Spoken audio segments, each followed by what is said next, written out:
Alright, so I got my keyboard here. This is a Cooler Master Keys Pro L, and I love this keyboard. But I want to swap out the blues with the whites, and the Kale box whites. And I've made some attempts at this before, but I've got a desoldering pump here,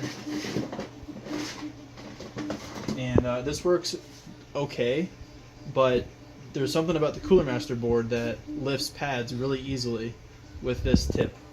And so this works okay, but this board really isn't meant to be desoldered on.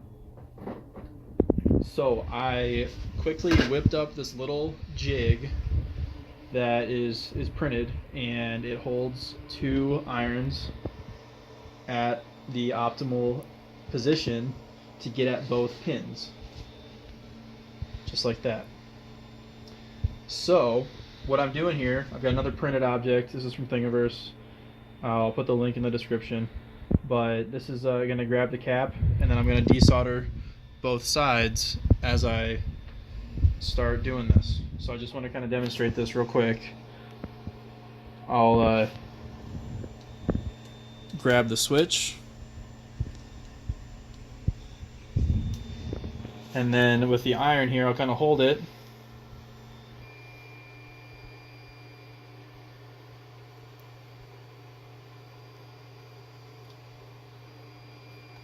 And do a quick desolder just like that. So, I just wanted to kind of share my findings here. I know they make desoldering pumps like this one. This was like 11 bucks.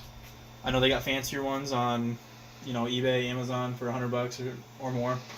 But yeah, I'll do another one here real quick just to kind of demonstrate it again. I'll throw the puller on there, flip it up, kind of hold it, and then I will just get in there.